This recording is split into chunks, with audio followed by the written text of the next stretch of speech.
Olha, gente, psicogênese da língua escrita. Você já ouviu esse nome? Já ouviu esse título imenso? Pois é, psicogênese da língua escrita é um trabalho, uma pesquisa que foi feita por duas autoras muito importantes, tá? Então a gente tem um trabalho grande da Emília Ferreiro e um trabalho grande de outra pesquisadora chamada Anna Teberoski. Então elas vão observando crianças, né, nesse processo de pesquisa, acompanhar esse processo de construção da escrita. Vamos prestar atenção no nome da aula, olha. Psicogênese. Então a gente está falando de gênese. Sempre que a gente fala de gênese, a gente vai pensar um pouquinho nessa questão piagetiana, né? A teoria piagetiana, né, é a epistemologia genética. Então a gente tem essa ideia de você pensar os inícios, né? Então os inícios dos processos. Só a psicogênese vai fazer isso. Vai pensar no início desse processo, tá? Que é um processo que envolve as questões da psique, por isso psicogênese, na ideia da construção da língua escrita. Bom, vou reforçar aqui, eu acho que já deu para perceber, mas eu vou dar uma reforçada, que as autoras fazem a sua pesquisa tendo como fundamento teórico a epistemologia genética de Piaget. Então elas vão olhar para esse processo dentro dessa ideia de que o sujeito constrói o seu conhecimento, de que a interação é extremamente importante e de que a criança, então, está imersa nesse ambiente onde a escrita está sempre presente, majoritariamente, né, gente? A gente está falando de um ambiente de uma forma geral, sabemos que há diferenças, mas onde a escrita tem esse papel de importância porque faz parte da cultura, faz parte das culturas do nosso tempo contemporâneo.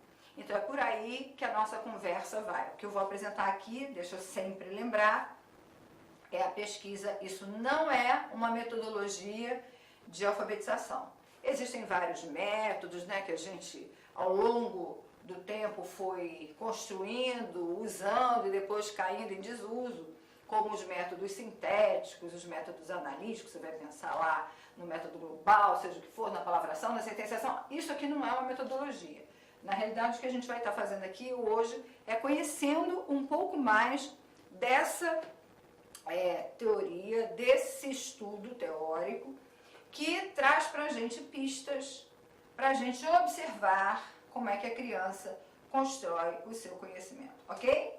Eu sou a professora Márcia Gil, meu nome está aqui, claro, você já me conhece, e estamos aqui nessa tarefa de aprender, de construir conhecimentos para poder melhorar o nosso cabedal de saberes, né? Para que a gente possa ser aqueles profissionais aptos a resolver todas as questões de concurso que forem colocadas lá na prova, né? Para a gente poder alcançar o sucesso profissional que a gente tanto quer. Então, faça a sua parte e eu faço a minha aqui. Já pegou seu caderno? Já pegou sua caneta? Ao longo da aula eu sempre vou dando algumas dicas e peço para você anotar aí, olha, escreve isso aí, preste atenção nisso aqui. E esses detalhes que eu vou dizendo para você anotar são fundamentais. Portanto, conto muito com a sua colaboração. Fica atento porque essa aula aqui, ó, é muito importante. Então, vou começar com uma frase das autoras que diz o seguinte, ó: o desenvolvimento da alfabetização ocorre, sem dúvida, em um ambiente que é social. Mas as práticas sociais, assim como as informações sociais, não são recebidas passivamente pelas crianças. Bom, olha o que ela está dizendo. Que esse desenvolvimento da alfabetização é um processo social. Ou seja, é justamente nesse convívio, nessa relação social, nesse ambiente social, que esse processo de alfabetização começa. E, gente, ele não começa exclusivamente na escola. Ele não começa exclusivamente aos 6 anos. Ele não começa exclusivamente quando a criança entra na pré-escola. Na realidade, ele começa na própria vida de casa, com a família, com as outras crianças, quando ele tem um ambiente social que oferece para ele essa oportunidade de contato com a língua. Então, essa é a ideia desse ambiente social. Mas olha o que ela vai falar e que já vai dar essa pista de que ela está trabalhando e observando esse processo numa perspectiva da construção do conhecimento. Olha o que ela diz aqui no final, ó. As práticas sociais, assim como as informações, não são recebidas passivamente pelas crianças. Ou seja, não é aquela coisa de que a criança recebe passivamente, não faz nada, não pensa, não cria, não está ligada, antenada naquele processo que está acontecendo. Não é assim que funciona. Então ela já vai dizendo para a gente da importância do ambiente para esse processo de alfabetização, mas também que a gente possa entender que a importância desse ambiente não é aquele ambiente na perspectiva, por exemplo, behaviorista, né, que tem aquele ambiente que vai manipular o sujeito. Não é isso, mas nesse ambiente que vai permitir às crianças uma atitude ativa e não passiva frente aos conhecimentos. Essa é a ideia principal de um processo de alfabetização. E como ela é uma autora construtivista, vale a pena a gente lembrar que quando nós falamos de ambiente social, quando nós falamos da questão da interação, essas ações são fundamentais em todos os processos de aprendizagem. Também falando do processo de aprendizagem da língua escrita. E que, quando a gente pensa nessa ideia de alfabetização, nós não estamos nessa aula, nessa perspectiva da psicogênese, nós não estamos separando a alfabetização de letramento.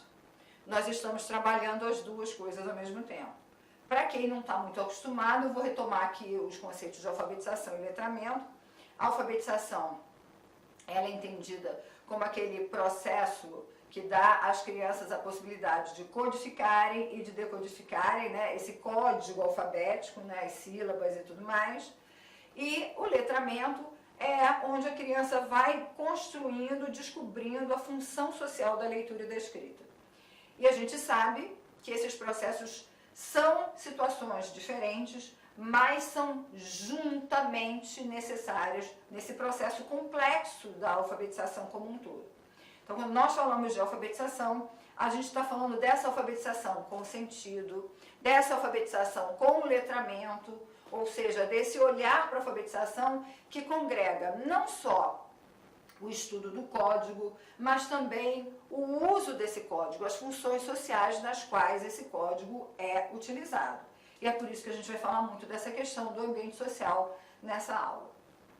Bom, vou continuar. Olha as propostas que essa pesquisa traz para a gente entender, que esse estudo traz, né?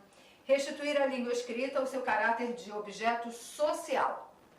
É social. A língua é social. A língua existe para que nós possamos nos comunicar. A língua, ela aproxima as pessoas. Ela é algo que é construído em comum. E essa língua, gente, ela pode ser escrita e ela pode ser falada. As duas questões estão presentes. E preste atenção que neste processo de língua como objeto social, o trabalho de alfabetizar, ele não é só um trabalho mecânico de juntar sílabas. Ele é um trabalho que também precisa permitir às crianças entender aquilo que é escutado, aquilo que alguém fala, né? Ela tem que entender desse processo interpretativo da comunicação, expressar aquilo que ela quer com palavras, para que futuramente ela possa expressar da forma escrita. Então é um trabalho amplo, por isso a gente está falando que é um objeto social. Desde o início, e aí a gente está falando de início, inclusive na pré-escola, mas se a gente quiser pensar, algumas práticas já são possíveis e devem estar presentes desde a creche. Lógico que são práticas lúdicas, lógico que é o contato da criança com os livros, com a contação de história, com a possibilidade dos desenhos, daquela rabiscação inicial, tudo isso é extremamente necessário. Então a gente está falando que desde o início se aceita que todos na escola podem produzir e interpretar escritas cada qual em seu nível. Então, todas as crianças podem produzir as suas escritas. Isso, em educação infantil, a gente costuma chamar de escrita espontânea. Então, escrita espontânea é aquele momento que a criança faz lá. Começa assim, olha, a escrita espontânea começa no desenho. Então, a criança faz aquele primeiro desenho, que é uma rabiscação, e ela vai chegar para você e vai dizer assim, olha aqui, você pergunta, o que você fez? Ah, eu fiz uma boneca, seja lá o que for. E o desenho, na realidade, nem está representando aquela boneca. E a gente aceita, não é verdade? A gente fala, nossa, que lindo! E aí o próprio desenho da criança vai evoluindo. A mesma coisa acontece com a escrita. Daqui a pouco ela não vai representar o desenho, ela vai sair com alguma coisa rabiscada, às vezes com bolinhas, com garatujas, e ela vai dizer o seguinte, olha só, escrevi o meu nome. Você sabe que o nome dela não está escrito ali. Mas você valoriza o que a criança faz, não é? Você fala, nossa, que legal! Olha como é que você escreveu bacana, já está escrevendo o nome. E vai apresentando para as crianças as letras, vai apresentando esse mundo, vai apresentando o nome próprio da criança, né? E é justamente nesse movimento que a gente diz que todos podem produzir e interpretar essas escritas. Todo mundo. Então, o trabalho de alfabetização na perspectiva da escola começa no momento em que a criança tem contato com a leitura e escrita em situações significativas para ela e no momento em que eu ofereço para ela materiais riscantes e suportes para que a criança possa exercitar essa ação de escrita, essa ação de registrar aquilo que ela está falando. Isso é extremamente importante, isso é vital e muitas vezes isso é desconsiderado, é considerado besteira. Muita gente ainda desvaloriza a ideia da brincadeira, a ideia do desenho da criança e eles são vitais para o processo de alfabetização. Não só para o processo de alfabetização, tá, gente? Na realidade, isso é vital para a vida, para o próprio desenvolvimento do sujeito. Mas vamos lá continuar com o que a gente traz de propostas. Permite-se e estimula-se que as crianças tenham interação com a língua escrita nos mais variados contextos.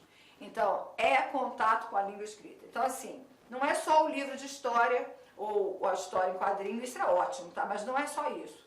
A escrita está presente em vários outros lugares. Existem vários suportes de texto para além do livro. Então, vou dar um exemplo. Por exemplo, eu estou com uma caneta aqui na mão. Ó, essa caneta, uma caneta que todos vocês conhecem, eu vou me aproximar aqui da câmera, vou aproximar a caneta. Essa caneta aqui, ela é um suporte de texto. Não é um suporte de texto que a criança goste, perceba, mas a gente pode apresentar para as crianças a ideia de que a caneta tem informações. Nesse caso aqui, em muitos casos nossos, infelizmente, essa caneta tem muitas coisas em inglês. É lógico que a gente privilegia a escrita na nossa língua, especialmente para as crianças pequenas no processo de alfabetização. Mas o texto está em diferentes lugares. Então, por exemplo, quando eu apresento diferentes suportes de texto para as crianças, eu estou, ao mesmo tempo, apresentando diferentes gêneros. Porque o que eu tenho numa caneta é um texto informativo. Ela me diz para que ela serve. Ela tem um nome e ela me diz para que ela serve. Informativo. Mas se eu pego com as crianças, por exemplo, um cardápio de um restaurante, eu tenho um outro tipo de texto, com outro tipo de organização e com outro tipo de informações. Se eu pego com as crianças um convite de aniversário da festa do coleguinha, eu tenho outro tipo de texto. Está lá o suporte, que é o convite, mas eu tenho outras informações. Então, quanto mais a gente amplia essa ideia dos diferentes usos da escrita, mais eu facilito à criança esse entendimento dessa relação da escrita na vida. Para que ela serve, onde eu uso, qual é a função social dela dentro dos diferentes gêneros e dentro dos diferentes suportes de texto. Então, a gente sempre trabalha com essa ideia de que existem suportes e de que existem gêneros de texto. E isso é o que vai facilitar essa ideia de língua escrita nos mais variados contextos. O supermercado é um lugar cheio de diferentes escritas, né? Em cada produto, em cada rótulo. Os outdoors pelas ruas são cheios de textos. Então, a escrita está ali. Basta que a criança tenha acesso a ela, mas um acesso no qual ela possa interagir, onde ela possa prestar atenção àquilo que está ali, para que ela possa então começar a elaborar as suas hipóteses. Permite-se o acesso o quanto antes possível à escrita do nome próprio. Por quê? Porque o nome, gente, é uma questão de identidade. Nada mais significativo para as crianças do que a escrita do próprio nome. Então, quando eu apresento para ela a escrita do nome, para que ela possa perceber que o nome é formado por letras e ela vá começando a tentar, essa tentativa de escrever o nome melhor. Eu vou aproximando essa ideia da função. Olha como é importante escrever o seu nome. É só escrever o nome por escrever? É escrever o nome por copiar? Não, é escrever o nome para marcar as suas coisas. Então, olha só, aqui é a mochila da Maria. Então, vamos escrever o nome da Maria aqui. Maria vai lá, escreve seu nome e coloca lá onde é a mochila. Ah, nós vamos fazer um convite e cada um vai chamar a sua família para a festa na escola. Cada um vai escrever o seu nome no convite para chamar as pessoas para a escola. Então, a gente vai criando essas situações significativas cada vez mais cedo. O objetivo não é que a criança copie o nome corretamente. Não é para a gente ficar corrigindo se ela escreveu certo ou se ela escreveu errado. O grande objetivo aqui é permitir a criança entender esse processo, se relacionar com algo significativo como nome, com esse processo de escrita. Bom, não se supervaloriza a criança, supondo que de imediato ela compreenderá a relação entre a escrita e a linguagem. Isso não acontece imediatamente. A criança não entende imediatamente essa relação entre a escrita e a linguagem. Tanto é que a gente vai estudar mais daqui a pouquinho, algumas vezes as crianças querem registrar as coisas e elas registram por desenhos. Porque para ela, o desenho é aquela forma mais óbvia de se registrar aquilo que eu estou falando. Essa ideia dessa construção, ela vai acontecer à medida que a criança vai tendo cada vez mais encontros, contatos com essa língua escrita. Então, gente, não é um processo instantâneo. Na realidade, é processual. Ou seja, as crianças, aos poucos, vão construindo essa relação. E o papel do professor é estar atento para fazer as interferências necessárias que permitam a criança sempre avançar. Então, existe um papel muito importante do professor em todo o processo de construção da escrita, que vai desde a oferta dos materiais para que a criança escreva, para que a criança tenha contato com os diferentes gêneros e diferentes suportes textuais, para que a criança observe as diferenças entre eles, para que as crianças possam comparar as situações. E isso é um trabalho que o professor precisa fazer. Isso faz parte do planejamento do trabalho pedagógico.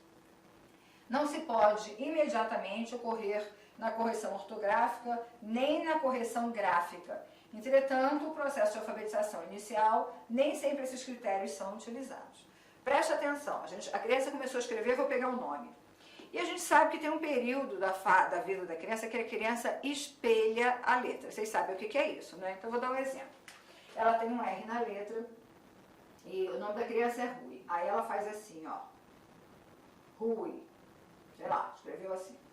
Bom, gente, isso aqui eu poderia fazer uma correção, né, gráfica, porque ele escreveu errado.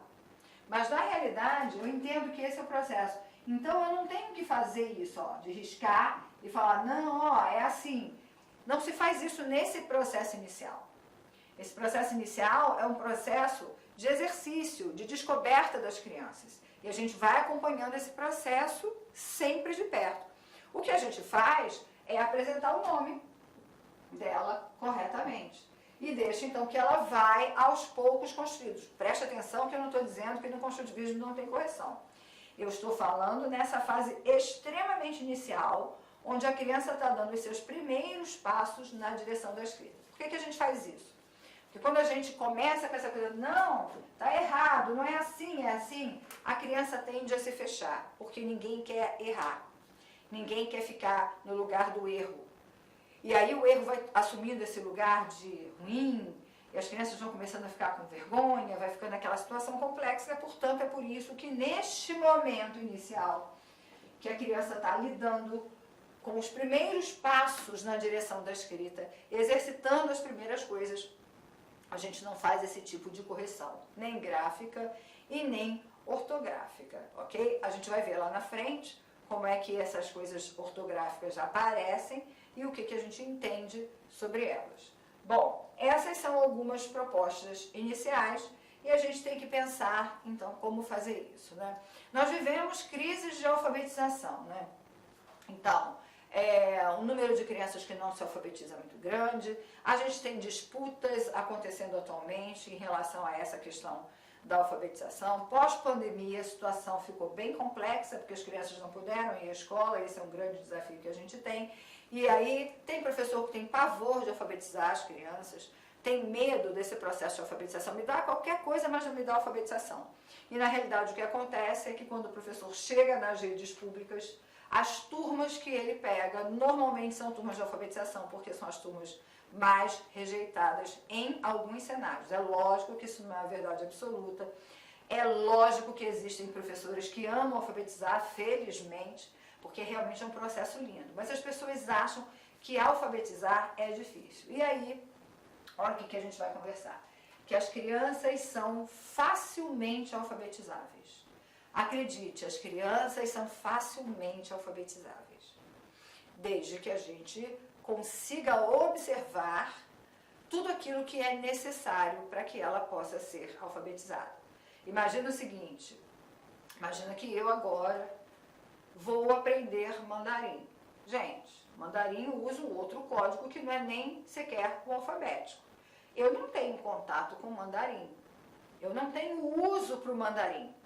Se eu for aprender o mandarim porque eu quero, é uma coisa. Agora, se eu for aprender o mandarim porque alguém quer que eu aprenda, com certeza vai ser desafiador demais para mim. Eu vou encontrar muita dificuldade. Por quê? Faz parte do meu repertório. O que eu quero dizer para vocês? Aquela criança que chega na escola aos 6 anos, embora a pré-escola seja já obrigatória, tem muitas crianças que não fazem esse processo anterior, que é onde elas terão bastante contato com a leitura e escrita, e chegam aos 6, às vezes aos 7 anos na escola. E não tiveram contato, imagina como é que é conhecer essas letras, é como se eu tivesse que aprender mandarim agora, e aí é mais complexo. Por isso que todo esse processo anterior é tão importante, e é por isso que a gente afirma que as crianças são sim facilmente alfabetizáveis se elas estiverem imersas nesse ambiente letrado. Bom, os princípios funcionais, eles se desenvolvem à medida que a criança soluciona o problema de como escrever e para que escrever, né? Então, a questão prática, a questão da funcionalidade. A significação que a escrita tem em seu dia a dia terá consequências no desenvolvimento desses princípios e as funções específicas dependerão da necessidade que a criança sentirá na linguagem escrita.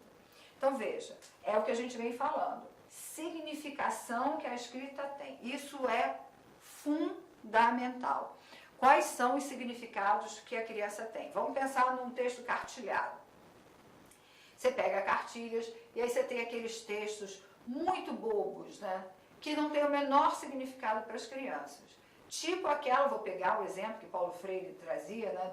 Daquela cartilha do vovô viu a uva, que tinha textos assim, ó, vovô viu a uva, a Eva viu a uva, o Ivo viu a uva, o Ivo viu a Eva. Gente, olha que loucura.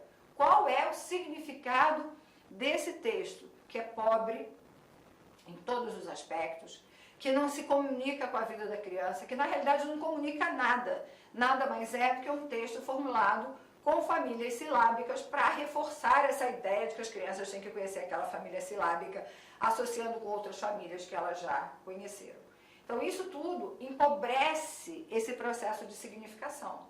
Então, o que tem significado são aqueles textos que fazem parte da vida das crianças, que comunicam alguma coisa para a criança, que tem essa ideia de como são textos com sentido, fazem sentido para a criança, fazem parte desse processo de significação. Os princípios linguísticos se desenvolvem à medida que a criança resolve o problema da forma como a linguagem escrita está elaborada para extrair significados na cultura.